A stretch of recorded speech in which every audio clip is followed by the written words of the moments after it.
Հայաստանի Հանրապետության կրթության, գիտության, մշակույթի և սպորտի նախարարությունը և երեխաների հատուկ ստեղծագործական կենտրոն «Պոակը» ներկայացնում են։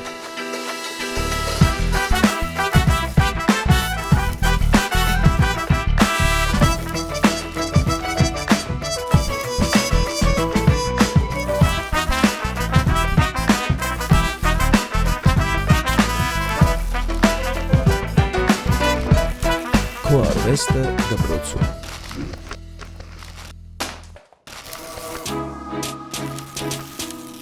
Մեր այսօրվա ուղին դեպի Արագածոտնի մարզ ձգվեց, քաղաք աշտարակ։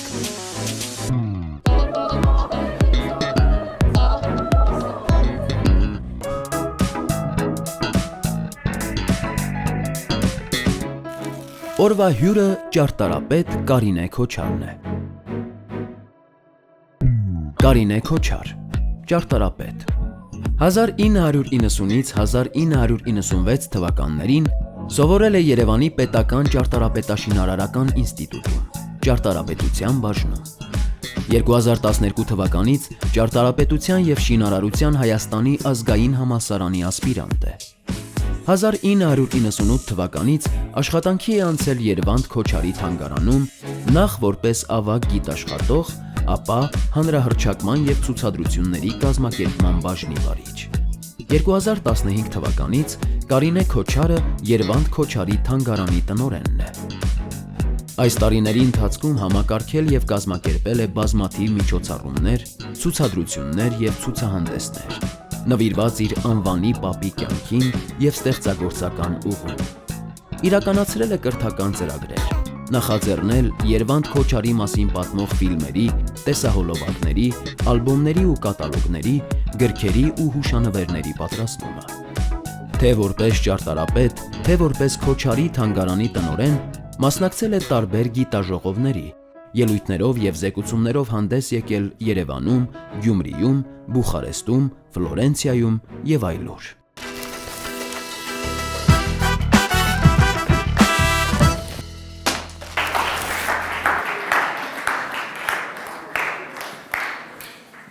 Ինչ շատ եք, բարև ձեզ, շատ ուրախ եմ այսօր հյուրընկալվել ձեզ մոտ, շատ մեծ պատասխանատվություն է և նաև շատ մեծ հաճույք։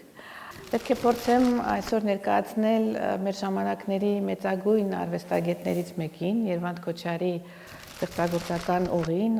Ուրեմն ծնվել է Երվանդ Քոչարը 1899 թվականին Թիֆլիսում։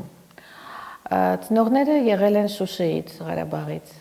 Բայց այդ թվականներին Թիֆլիսը այդպես հավաքատեղի էր հայության համար, մշակութային և կրթական, և ծնողները տեղափոխվում են Թիֆլիս, որտեղ և ինքը ծնվում է։ Սովորել է Ներսիսյան դպրոցում, իրեն դասավանդել են շատ նշանավոր մանկավարժներ, պատահական չէ, որ ինքը իր արվեստում հետագայում անդրադարձել է Կոմիտասի կերպարին, անգամ Կոմիտասը իր մոտ 150 հոգանոց երգչախմբով տղաների այցելել է Ներսիսյան դպրոց և համերգներ տվել աշակերտության համար։ Հետագայում Քոչարը մեկնում է Մոսկվա և ուսանում է Պյոտր Կանչալովսկու դասարանում, դա նույնպես շատ հայտնի ռուս նկարիչ էր ժամանակին, և այդ Մոսկվայից հետո բոլոր արվեստի քննադատները նշում են, որ շատ բեկումնային է արվեստը Քոչարի, քանի որ նա ծանոթանում է Մորոզովի և Շյուկինի հավաքածուներում գտնվող եվրոպական արվեստի ստեղծագործություններին և բավականին ընդլայնվում է իր մտահորիզոնը և շատ բարձրանում է նաև ճաշակը։ Հետագայում, երբ վերադառնում է Թիֆլիս 1919 թվականին, դառնում է անմիջապես նշանակվում է Գեղարվեստի ակադեմիայում պրոֆեսոր, բայց իհարկե երազում էր մեկնել արտասահման, նորից սեփական աչքերով տեսնելու եվրոպացի արվեստագետների գործերը։ Եվ 1922 թվականին մեկնում է Վենետիկ և մոտ 7 ամիս մնում Մխիթարյան միաբանությունում։ Ես հույս ունեմ, որ շատերը հետագայում կայցելեք Իտալիա, Վենետիկ, Սուրբ Ղազար կղզի և այնտեղ հայկական եկեղեցու գավթում դեռևս գտնվում է Քոչարի ստեղծագործություններից մեկը Աբբատ Գյուրեղյանի մարմարյա գլխաքանդակը։ Եվ մոտ 7 ամիս Վենետիկում մնալուց հետո 1923 թվականից Քոչարը արդեն Փարիզում է։ Եվ պատկերացրեք, որ այդ արվեստների դժվարահաճ մայրաքաղաքում նա համարյա անմիջապես նկատվում է։ Մնում է Փարիզում մոտ 13-14 տարի Եվ այնտեղ ստեղծում է մի արվեստ կամ մասնակցում է այն արվեստաստեղծման շարժումներին, որոնք հետագայում իր անունը դասում են մեծերի կողքին եւ 1936 թվականին վերադառնում է Խորհրդային Միություն։ Եվ պատկերացրեք, որ իր ամբողջ այդ կարիերան, իր ամբողջ այդ վերընթաց լացքը կտրվում է եւ իր ամբողջ ճակատագիրը փոխվում է։ Եվ միջև կյանքի վերջը իրեն թույլ չեն տալիս այլևս մեկնել արտասահման։ Ինչպես ասեցինք, 1923-ից 36 թվականներին ապրեց եւ ստեղծագործեց Փարիզում եւ մասնակցեց շատ նշանավոր ցուցադրությունների, իր նշածս հայտնի նկարիչների հետ, մի անգամ էլ կրկնեմ, Դելոնե, Պիկասո, Լեժե, Միրո, Դալի,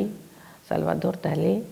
Մարսել Ջուշան, Վասիլի Կանդինսկի, Ալեքսանդր Կալդեր։ Սրանք հանրահայտ համաշխարհային մեծության նշանակության նկարիչներ են եւ միայն Քոչարի վերադարձով ընդհատվեց իր շփումը այս նկարիչների հետ, քանի որ խորհուրդների երկիրը արեց ամեն ինչ, որպեսզի նրա անունը հնարավորինս դուրս մնա միջազգային ասպարեզից։ Ասեմ, որ Փարիզում նա ստեղծեց շատ յուրահատուկ մի ուղղություն, որը անվանեց տարածական նկարչություն։ Հիմա կոնկրետ այս Մոլբերտի վրա դրված ստեղծագործությունը, որը ներկայացնում է տարածանկարի միայն մեկ կողմը, այդ տարածական նկարչության օրինակներից մեկն է, որ ինքը ստեղծել է 1934 թվականին։ Ինչ էր իրենից ներկայացնում տարածական նկարչությունը։ Կարծում եմ չեք տեսել նման աշխատանքներ, չէ՞։ Ուրեմն դրանք պատկերացրեք տարբեր մակերևույթների վրա արված նկարներ են, որոնք տարածության մեջ տարբեր անկյունների տակ միավորվում են եւ շարժման մեջ կամ դիտողը ինքն է պտտվում դրանց շուրջը կամ իրենք են ավտոմատացված շարժվում եւ ձեր առաջ անընդհատ փոխվում է նկարը։ Դուք անընդհատ տեսնում եք սյուժետային զարգացում նկարի մեջ եւ դա կոտրում է այն եռաչափության սահմանները ժամանակի, տեղի եւ գործողության եւ Քոչարը արվեստ է ներմուծում, գեղանկարչություն է ներմուծում 4-րդ չափումը, դա ժամանակն է եւ տարածությունը։ Կոնկրետ այս ստեղծագործությունը, ինչպես ասեցի, ստեղծվել է 1934 թվականին եւ այսօր պահվում է Ֆրանսիայի ժամանակակից արվեստի կենտրոնում, թանգարանում, Ժորժ Պոմպիդու կենտրոնում, Պոմպիդուի կենտրոնում։ Վերջերս անցած տարի հունվարին այս ստեղծագործությունը ներկայացվեց նաեւ Փարիզի Պիկասոյի թանգարանում եւ շատ մեծ հետաքրքրություն գրավեց հենց ֆրանսիական արվեստաբանական շրջանակներում։ Սա կոնկրետ ինչ վերաբերում էր տարածական նկարչությանը։ Հետագայում անդրադարձան Քոչարի արվեստին շատ նշանավոր արվեստաբաններ ֆրանսիացի եւ անգամ երբ որ ինքը արդեն վերադարձել էր Հայաստան, մոտ 1955 թվականից սկսած, երբ արդեն մահացել էր Ստալինը, իր ընկերները, որ մնացել էին Փարիզում, փորձեցին ձեռնարկել մի այսպիսի հանրագիր եւ սկսեցին նամակներ գրել սովետական կառավարությանը, փորձելով ստանալ թույլտվություն Քոչարին նորից Փարիզ վերադարձնելու եւ նրա նվիրված մի ցուցահանդես կազմակերպելու խնդրանքով։ Պատկերացրեք, որ 11 տարի շարունակ գրվեցին այդ նամակները, բայց առանց որևէ արդյունքի։ Բայց իր ընկերների շնորհիվ եւ կնոջ կազմակերպվեց այդ ցուցահանդեսը 1966 թվականին եւ շատ նշանավոր արվեստի քննադատ Վալդեմար Ժորժը գրեց այդ ցուցահանդեսի կատալոգի առաջաբանը եւ այն հույսը հայտնեց, որ կգա ժամանակ, որ Քոչարի արվեստը նորից կարժևորվի ըստ արժանավույնս եւ այդ արարչագործին կտրվի այն պատվո վճարը, որին նա իրավամբ արժանի է։ Ինչպես ասացի, 1936 թվականին Քոչարը վերադառնում է սովետական Հայաստան եւ պատկերացրեք, որ հայտնվում է հավանաբար ձեզ ծանոթ այդ ստալինյան բռնապետական տարիները եւ հայտնվում է մի հասարակարգում, որտեղ անտեսվում էր ամեն ազգային արտահայտում, որտեղ տիրում էր սուտը, մատնությունը, կեղծիքը եւ շատ վատ այդպես մթնոլորտ էր եւ նա գնաց Վրաստան։ Բայց Թիֆլիսում իրեն չեն ընդունում նկարիչների միության շարքերը եւ ինքը ստիպված գալիս է Երևան, որտեղ ընդունվում է եւ շարունակում է իր հետագա ընթացքը արդեն Երևանում։ Ինչպես ասեցի արդեն, այդ եղերական հասարակարգում, ուր տիրում էր մատնությունը եւ կեղծիքը, Քոչարը համենայն դեպս վերահաստատեց ազգային արժեքները եւ մենք դրանով ենք իրեն համարում շատ նշանակալից մեր արվեստի պատմության մեջ, քանի որ շնորհիվ Քոչարի մենք այսօր ունենք Սասունցի Դավիթ, Վարդան Մամիկոնյան, Կոմիտասի բազմաթիվ արձագանքներ, իր ստեղծագործություններում նա անդրադարձել է եւ Սայաթ Նովային եւ Ոսկան Երևանցուն, սրանք կանոններ են, որոնք հուսով եմ կծանոթանաք եւ կիմանաք շուտով ձեր առաջ Սասունցի Դավթի արձանն է։ Նախ նշեմ, որ Սասունցի Դավթի արձանին կամ ընդհանրապես Սասունցի Դավթի թեմային Քոչարը անդրադարձել է մի քանի անգամ, քանի որ 1939 թվականին այդպես նշվում էր մեր էպոսի պայմանական հազարամյակը եւ որոշվել էր անպայման իրականացնել գրքի հրատարակություն ռուսերեն լեզվով եւ Քոչարը հանձն առավ ուրեմն իրականացնել նկարազարդումներ այդ էպոսի համար։ Չնայած նկարիչների միջև մրցույթ էր հայտարարվել այդ էպոսին նվիրված նկարազարդումներ իրականացնելու համար, բայց Հովսեփ Օրբելին, ով այդ ժամանակ Էրմիտաժի տնօրենն էր, ընտրում է հենց Քոչարյան իլյուստրացիաները, ասելով, որ սա մի արվեստագետ է, ում համար արվեստում գաղտնիքներ չկան։ Եվ միևնույն ժամանակ որոշվում է կանգնեցնել Սասունցի Դավթի էպոսի գլխավոր հերոսի Սասունցի Դավթի արձանը։ Եվ պատկերացրեք, որ դիմում են տարբեր քանդակագործների, բայց բոլորը հրաժարվում են, քանի որ շատ կարճ էին ժամկետները։ Եւ միայն Քոչարն էր, որ համաձայնվեց այդ շատ կարճ ժամանակահատվածում փորձել իրականացնել Դավթի արձանը, խնդրելով իրեն միայն տալ բավականաչափ գիպս եւ այդ հենց պատվանդանի վրա կայարանամերձ հրապարակում, որտեղ գտնվում է եւ այժմյան Սասունցի Դավթի արձանը, փորձեց դա իրականացնել։ 18 օրում նա ավարտեց այդ արձանը։ Շատ մեծ ոգևորությամբ ընդունվեց այդ արձանը նույնպես, բայց 1941 թվականին Քոչարին ձերբակալում են հենց պատերազմի սկսվելու հաջորդ օրը եւ մոտ 2 տարի նա անցկացնում է բանտում սարսափելի ծանր պայմաններում եւ հոգեկան ծանր վիճակում իհարկե եւ այդ ընթացքում արձանը ոչնչացվում է մնում է անձրևի տակ, քանի որ գիպսից էր այդպես ինքն իրեն քայքայվում է, կարող է եւ նույնիսկ դիտմամբ դիտավորյալ որոշ ուրեմն գործողությունների արդյունքում վերանում է։ Եվ 1957 թվականին նորից վերադառնում են այս Սասունցի Դավթի էպոսի գաղափարին եւ փորձում են նորից վերականգնել արձանը։ Նորից դիմում են Քոչարին եւ այս անգամ Քոչարը իրականացնում է իր գլուխգործոցը։ Սա միանգամից իրականում դարձավ այս արձանը հայ ժողովրդի էմբլեման, ասենք Հայաստանի էմբլեման եւ անչափ սիրվեց ժողովրդի կողմից, ինչը անչափ հազվադեպ երևույթ է համաշխարհային կերպարվեստի պատմության մեջ, երբ որևէ ստեղծագործություն իր արարման վայրկյանից անմիջապես շատ սիրելի է դառնում ժողովրդին։ Իրականում այստեղ կան մի քանի խորհրդանիշներ, որ ես շատ կուզեմ դուք հիշեք։ Սրանք ամբողջ կյանքի համար են, որոնք մշտապես եւ ես ինչ որ ասում եմ, դա հիմնված է իր թողած գրառումների, իր խոսքի հիման վրա։ Իրականում Քոչարին հաճախ հարցրել են, թե օրինակ ինչու է փոքր պատվանդանը։ Եվ ինքը պատասխանել է, որ գիտեք, այսօր Հայաստանը նույնպես փոքր է եւ Հայաստանի մի մեծ հատված բռնազավթված է այլ պետության կողմից եւ տեսեք ձիու ոտքերը, որ օթում են,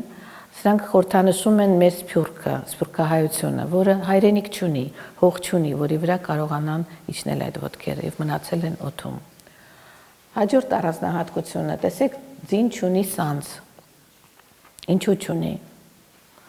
Որովհետև ձին կախարդական ձի էր, ինքը Դավիթի ընկերն էր, խոսող ձի էր, հասկանում էր Դավիթին, եւ եթե ուշադիր լինեք, անգամ ականջը հենված է այնպիսի դիրքում է, որ շատ արագ լսի Դավիթի ասածները եւ իրականացնի։ Եվ այս հրեղեն ձիուն հեքիաթային բոլորովին սանձ չէր կարելի ակցնել։ Հաջորդը տեսեք Դավթի շալվարը, շատ յուրահատուկ, այսպես նայեք, այծի մազով եզրակարված ուրեմն հագուստ է, սա էլ սասունցիները կրում էին նմանատիպ հագուստ պատերազմի գնալիս։ Քանի որ այս այծի մազը թույլ չի տալիս, որպեսզի թուրը կպնի, փախցնում է թուրը։ Մագնիսական դաշտ առաջանում, որը թրի հարվածը կասեցնում է։ Եվ ասենք նույն Դավթի տեսքը, ինչպես է նա բռնել թուրը։ Սորաբար այս ձևով գյուղացիները հնձում են խոտը, չէ՞։ Այսինքն ուզում էր Քոչարը ասել, որ Դավիթը, ընդհանրապես հայ ժողովուրդը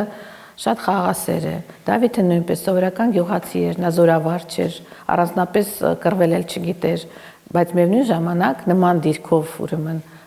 կռվելիս հնարավոր է միանգամից ոչնչացնել հարյուրավոր թշնամիների։ Մի առանձնահատկություն եւս դա ջրով լցված թասն է, Դավթի ոտքերի մոտ։ Եթե դուք տեղյակ եք մեր էպոսին, այնտեղ ջրով լցված թասի ուրեմն այդ կերպարը գոյություն չունի։ Սա հենց քանդակագործի արվեստագետի հավելումն է, որը խորհրդանշում է հայ ժողովրդի համբերությունը։ Սա համբերության բաժակն է։ Այսինքն հայերը ոտքի են ելնում, կռվի են դուրս գալիս, ընդվզում են միայն այն ժամանակ, երբ հատում է այդ համբերությունը։ Եվ այդ հասից ջուրը հեղվում է ջրավազանի մեջ, եւ այլևս հնարավոր չէ համբերել եւ դիմանալ, եւ միայն այդ ժամանակ հայ ժողովուրդը հայերը դուրս են գալիս կռվի։ Եվ Քոչարի խոսքերով ասած, աշխարհում չկա որևէ ձիարձան, որը խորհրդանշի մի ամբողջ ժողովուրդ։ Դավիթը հայ ժողովրդի խորհրդանիշն է, նրա հավաքական կերպարը, նրա լավագույն երազանքների, ամենալավ գծերի ամբողջացումն ու խտացումը։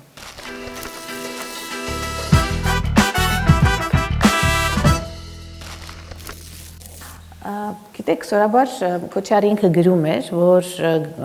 իրեն խորհուրդ են տվել խուսափել նույն քաղաքում երկու ձիարձան կանգնացնելու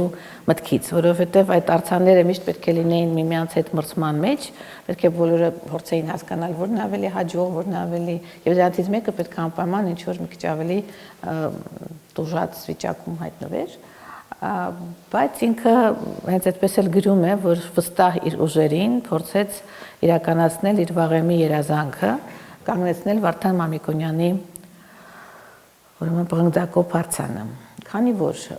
ուրեմն Վարդանով ընդհանրապես որոշվեց մեր հայ մնալ չմնալու հարցը, եւ թվում է թե անցել է մոտ 1500 եւ ավել տարիներ, բայց իրականում պետք է ընդամենը այդ պատմության վրայից թափ տալ այդ մոխիրը, փոշին, եւ նորից կհառնի Վարդանը իր գաղափարախոսությամբ եւ իր գոյությամբ, որը ուզում էր ասել, որ զենքով անհնար է հաղթել մի ժողովրդի, որը մշտապես ձգտում է ազատության։ Եվ եթե ուշադիր լինեք, այս արձանը ունի նույնպես մի քանի խորհրդանիշ, որոնց մասին ես էլի հարցնելու եմ։ 3 խորհրդանիշը, որով ինքը բացառիկ է էլի աշխարհում գոյություն ունեցող արձանների մեջ։ Առաջինը դուք տեսնում եք այստեղ փոշին։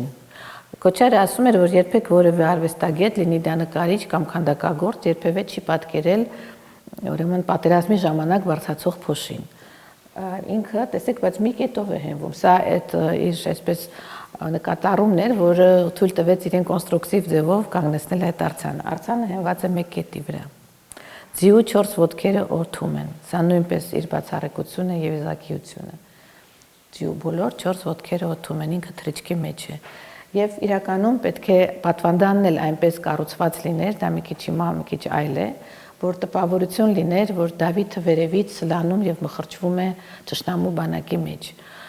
Իմաստը այն էր, Քոչարն ինքն էր ասում, որ ճշնամին մեզ մշտապես քշեր է դեպի լեռները եւ մեր հակահարվածը պետք է լիներ լեռներից։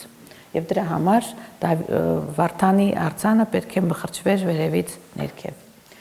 Հաջորդ առանձնահատկությունը եւ երևի ամենակարևորը, որի մասին Քոչարը դժվար թե կարողանար բարձրաձայնել այդ տարիներին, բայց նա այս մեթոդներով քողարկեց իր գլխավոր մտահղացումը այս արձանի հետ կապված։ Ցանկացած դիրքից էլ որ նայելուց լինեք, երբ որ կհայտնվեք Երևանում, խնդրում եմ ուշադիր եղեք, երբ որ կանցնեք Վարդան Մամիկոնյանի արձանի կողքով, ցանկացած դիրքից նայելիս, կողքից, հետևից, դիմացից, ցանկացած անկյան տակ նա ձեզ հիշեցնելու է խաչ։ Քանի որ սա կռիվ էր հավատի համար, քրիստոնեության համար եւ նա նահատակվեց հենց մեր հավատի համար, հանուն քրիստոնեության։ Տանգայանում կան շատ էլի բացառիկ նմուշներ, բնօրինակ ստեղծագործություններ, որոնց պարտադիր դուք պետք է կարծում եմ ծանոթանաք։ Հաջորդը, ինչպես ասեցի, Կոմիտասի կերպարին, նա անդրադարձել է մի քանի անգամ, քանի որ անձամբ ճանաչում էր։ Ճակատագրով էլ իրականում այնպես էր ստացվել, որ 1935 թվականին մահանում է Կոմիտասը Փարիզում, հոգեբուժարանում, ինչպես գիտեք, նա ականատես էր եղել ցեղասպանության այդ սարսափներին, որից եւ մթագնել էր իր գիտակցությունը, եւ այնպես է ստացվում, որ Քոչարը վերադառնում է Հայաստան, Մարսելից Բաթումի ուղևորվող ուրեմն նավով, մոտ 1000 այլ ուրեմն մարդկանց հետ, այլ մտավորականների հետ, որոնք տեղափոխվում էին Ֆրանսիայից Հայաստան, ուրեմն ուղեկցում են Կոմիտասի աճյունը, որը մահացել էր 1935 թվականին։ Նաև ճակատագրով այդպես էր ստացվել։ Եվ Քոչարը ստեղծում է այս դիմանկարը 1946 թվականին։ Եթե ձեզ ծանոթ են այլ ուրեմն կոմիտասյան ստեղծագործություններ, դուք այնտեղ կտեսնեք բոլորովին այլ կոմիտասների, ավելի ընկճված, ավելի մտահոգ, ավելի այլ, ոչ այսքան լուսավոր, այսքան պայծառ եւ այսքան կենսուրախություն տարածող։ Բայց այստեղ նույնպես կան շատ խորհրդանիշներ։ Ընդհանրապես Քոչարը ասում էր, որ արվեստում ոչինչ երկրորդական չկա։ Ոչ մի երկրորդական էլեմենտ, այսինքն իր ստեղծագործություններում իրականում ինքը բազմաթիվ խորհրդանիշեր եւ այսպես ուղերձներ է թողել, որ շատ աստված տա, որ մեզնից յուրաքանչյուրը լինի այնքան գրագետ եւ իմաստուն, որ կարողանա դրանք վերցանել։ Տեսեք, Կոմիտասը հենված է Խաչքարին։ Սրանով Քոչարը ուզել է փոխանցել, որ հենված է ոչ թե որպեսի հենարան ունենա, այլ որ Կոմիտասի ամբողջ ստեղծագործությունը, ամբողջ արվեստը իր ակունքներում հենված էր մաքուր հայկական կուլտուրայի վրա։ Ինչպես գիտեք, Կոմիտասը գյուղեգյուղ գնացել է, հավաքել հայկական երաժշտությունը եւ հանուն իրեն մենք այսօր ունենք մաքուր հայկական հնչեղությունը։ Քոչարը ասեմ, որ նաև գյուտարար էր։ Նա Փարիզում էր ստացել որոշ պատենտներ իր գյուտերի համար։ Դա մենք թանգարանում դες կներկայացնենք, իսկ սա մոմաներկով արված գործեր են եւ ինքը սովետական կառավարությունից 1948 թվականին ստանում է նաև այդ պատենտը գյուտարարի, քանի որ ինքը գտել էր մի տեխնոլոգիա, որով կարելի էր այս ներկերը ստանալ եւ կիրառել սառը մեթոդով։ Այն ժամանակ այդ պիգմենտը ներկանյութը խառնում էին տաք մոմին, մեղրամոմին եւ շատ արագ նկարում, որովհետեւ դա ուներ հատկություն շատ արագ չորանալու։ Պետք է շատ արագ նկարվեին։ Քոչարը գտավ այդ մոմաներկերի ստեղծման սառը եղանակը։ Ասեմ, որ Կոմիտասի նվիրված մի գրաֆիկական աշխատանք այսօր պահվում է Մոսկվայի Արևելյան ժողովուրդների արվեստի թանգարանում, դա գրաֆիկական գործ է։ Կան մեկ գլխաքանդակ մեր թանգարանում բրոնզից նորից եւ ինչպես տեսնում եք էջմիածնում Կոմիտասի արձանը նույնպես Քոչարի ստեղծագործությունն է սա շատ էլի յուրահատուկ արձան է հիմա այստեղ դա մենակ մի կողմն եմ ես բերել որպեսզի դուք տեսնեք բայց այս արձանը նույնպես տարբեր կողմերից դուք տարբեր պատկերներ եք տեսնելու այնպես որ գնաք Էջմիածին, փորձեք ուշադիր լինել եւ Կոմիտասի անվան հրապարակում կտեսնեք այս արձանը։ Եվ ինչպես Քոչարն էր ասում, այս գործերին նայելից պետք է ձեր մտքում հնչի քելե ցոլեր իմ յարը ստեղծագործությունը։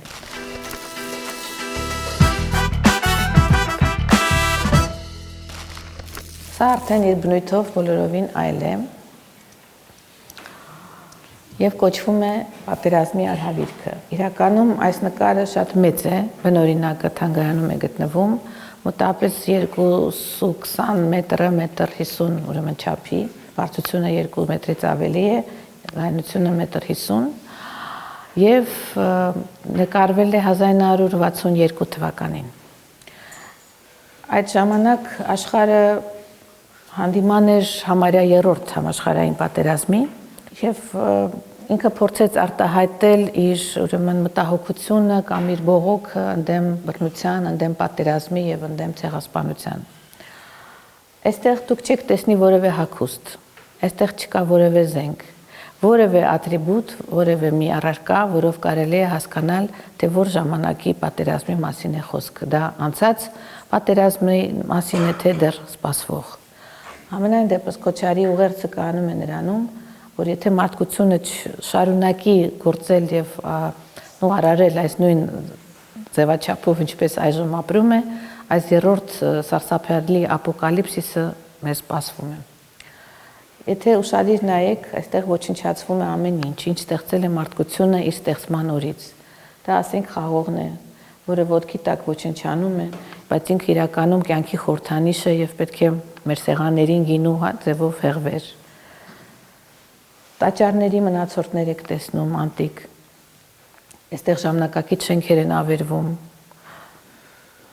Աղավնին, որ մոտիկից հետո նայեք, թև չունի, այլևս վիրավոր է, այլևս չի կարող թռնել։ Եվ ազատության արձանը նույնպես ընկած կոտրված է։ Եվ այս մեկը, որ անզորությունից չանկրում է այդպես հատակը, որովհետև չգիտել ինչ անել։ Եվ պատերազմից հետո տեսնում եք այս հորիզոնի գիծը, երբ այլևս ոչինչ չի մնում պատերազմներից հետո, եւ այս մոր կերպարը կամ կնոջ, որ ամոթից փակել է դեմքը, թե ինչ են անում իր որդիները եւ ձեռքը մեկնել օգնության, բայց ոչ դեպի մարդկությունը։ Տեսեք հակառակ ուղղությամբ, ինքն էլ չգիտի ումից է ակնկալում այդ օգնությունը։ Ուրախ կլինեմ, եթե դուք մի օր այս նկարը կարողանաք դիտարկել, տեսնել թանգարանում եւ ձեր մեջ վերջնականապես ուրեմն այդ զգացողությունը կառաջանա ընդդեմ պատերազմի։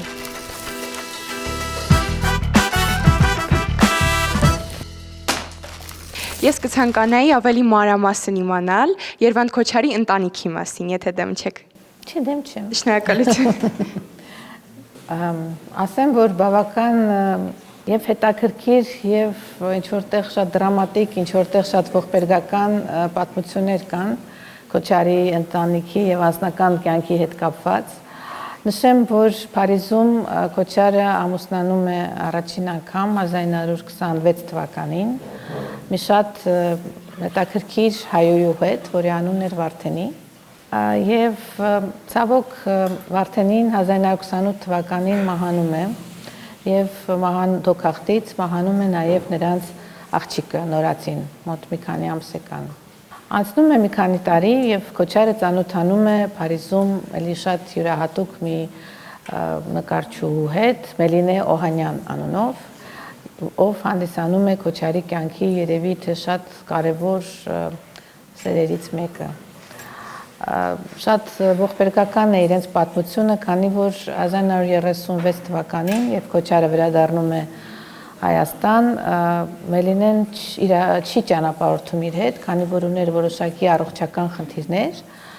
եւ Քոչարը մտածում է, որ այ վերադարձից հետո ինքը ինչ որ վիզա կուղարկի եւ կինը կգա։ Բայց հայտնվելով այս ստալինյան բռնապետական ռեժիմում, Քոչարը հասկանում է, որ իրենց երկուսին էլ միանգամից կամ աքսոր է սպառնում կամ մահ, եւ այդպես էլ այդ հրավերը չի ուղարկում եւ իրենք այլևս երբեք չեն հանդիպում կյանքում։ Հաջորդ այդպես պատմությունը անձնական դա 30-ական թվականներին է վերաբերում, 39 թվականին, երբ Քոչարը ծանոթանում է մի դաշնակահարու հետ գնացքում եւ որից ունենում է մի որդի, իր ավագ որդուն Դավիթ Քոչարին։ Մյուս պատմությունը դա էր եւ հաջորդը 1946 թվականին արդեն ծանոթանում է իմ տատիկի հետ, Մանիկ Մկրտչյանի, ում ջանքերով պատկերացրեք, ումից ունենում է երկու տղա, իմ հորը եւ իմ հորեղբորը։ Եվ պետք է ասեմ անպայման, սա որ դրա նախասկիզբն էր, ձեր հարցի համար շնորհակալություն, ես դրան չանդրադարձա, որ այսօր որ մենք գոյություն ունի թանգարանը, դա միայն շնորհիվ այդ Մանիկ Մկրտչյանի է, քանի որ նույնիսկ այդ տողերը կան, որ ինքը գրել է, որ անգամ իմ արժանապատվության հաշվին ես հասա նրան, որ ստեղծեցի թանգարանը։ Եվ այն արձանները, որոնք այսօր տեղադրված են Երևանում, նույնպես իր մեծ եռանդի եւ մեծ ջանքերի շնորհիվ է։ Եվ Քոչարը, որ որևէ ձևով մնաց պատմության մեջ այդ 80-ական թվականներին, 70-ական, 80-ական, դա միայն Տիկին Մանիկի համատարիմ եւ եռանդուն գործունեության արդյունք։ Եթե Երվանդ Քոչարը ողջ լիներ մեր օրերում, դուք ինչ կուզեիք նրանից քաղել կամ ստանալ։ Շատ հետաքրքիր հարց տվեցիք։ Իրականում ինքը ողջ չի ու իրանից էլի անսպառ է այն ստանալիքը, որ այսօր հնարավոր է ստանալ։ Պատկերացնում եմ, թե եթե կենթանի լիներ, ինչեր պետք է նոր իմանայինք։ Գիտեք, իր արվեստում շատ յուրահատուկ, ես չփորձեցի այդպես շատ մանրանալ, բայց ունեմ մի կարևոր բան ասելու, որ մարդու ներաշխարհի պատկերումը եւ հիմա ձեզ կբաժանվեն այդ ստեղծագործությունները, դուք մի քիչ կնայեք, դրանք կլինեն թե քանդակային, թե գեղանկարչական, թե գրաֆիկական ստեղծագործություններ, մարդու ներաշխարհի արտահայտելը եւ ընդհանրապես մարդասիրություն տարածելը Քոչարը ոնց որ դրեց կերպարվեստի կարևորագույն խնդիրներից մեկը եւ փորձեց մեթոդներ մշակել եւ գտնել արտահայտչամիջոցներ իր այդ նպատակին հասնելու համար։ Եվ իրականում ինքը աշխարհին ու Հայաստանին նվիրեց այդպես մարդասիրության քարոզի շատ մետաղի, կտավի, քարի վրա արված շատ յուրահատուկ նմուշներ։ Ինչ վերաբերում է մոնումենտալ արձաններին, կարող եմ ասել, ինչու է այս հարցի շարունակությունը, քանի որ ինքը համարում էր, որ համենայնպես մոնումենտալ արձանները ունեն շատ մի մեծ դերակատարում, նրանք պետք է անընդհատ ազդեն մարդկանց ենթագիտակցության վրա, փորձելով միշտ վառ պահել իրենց հիշողությունը եւ հոգեվոր զարգացման, դրթեն անընդհատ հոգեվոր զարգացման։ Եվ այդ քանդակները, որ այսօր տեղադրված են մեր քաղաքում, իսկ Հայաստանում դրանք 7-ն են,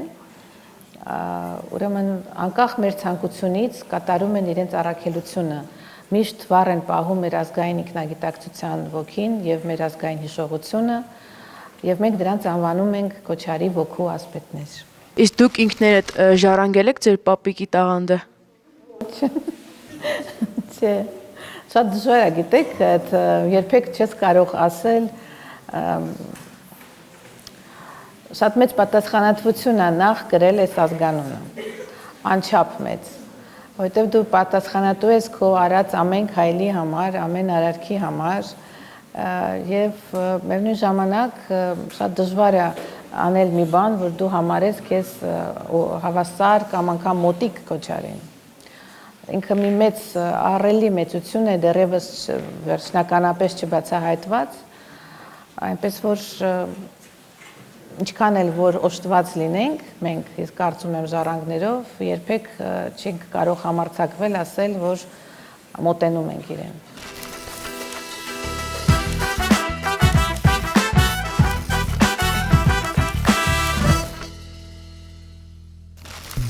Որն է ձեր ամենաջերմ հիշողությունը մանկությունից։ Գիտեք, դրանք շատ են, ես կարող եմ ասեմ, ահա որ լավ մանկություն եմ ունեցել, անասելի, հաճելի եւ գեղեցիկ։ Ամենաջերմ հիշողությունները կապված են, երբ որ մենք եղել ենք ընտանիքով, ես, հայրիկս, մայրիկս, նման իրադարձությունները։ Որն է եղել դպրոցական ամենասիրելի առարկան։ Բոլորը, ճիշտ ասած, բայց ասենք կենսաբանություններ, հետաքրքիր մաթեմատիկան, շատ հետաքրքիր էին ասնում գրականության դասերը, ասենք որպեսզի դու ինչ որ 5 ստանայիր գրականությունից, պետք էր ասենք 50 հատ դերյան արտասանել։ Ով է ամենամեծ դերն ունեցել ձեր մասնագիտության ընտրության հարցում։ Հայրս դե համարեց, որ այս ճարտարապետությունը կամ ճարտարապետ լինելը այն մասնագիտությունը, որ իր մեջ խտացնում է շատ բազմաշերտ իմացությունների մի խտացում է, եւ այդպես համարեց, որ անգամ այդպես էր ազգանունդ կփոխեմ, եթե ճարտարապետ դառնաս։ Նման մի ֆրազ։ Եթե հնարավորություն ունենայիք ընտրելու մեկ օր ձեր անցյալից կամ ապագայից, որ օրը կընտրեիք։ Դե հավանաբար իմ ծննդյան օրերից մեկը պետք է լինի, երբ ես տանում հանկարծ դուռը բացվեց ու այրս մտավ հեծանիվով, սաղոր երազում է հեծանիվ ունենալ։ Այդ օրը կարող է լինի ինչ-որ մի օր, երբ նույն ձևով ձմեռ պապներ բերում նվերներ թողնում դրան առաջ, ամենաֆանտաստիկ նվերները կյանքի։ Եթե հնարավորություն ունենայիք ճամփորդելու ժամանակի եւ տարածության մեջ, որ ժամանակը կընտրեիք եւ ուր կգնայիք։ Հետաքրքիր է, շատ հետաքրքիր հարցեր։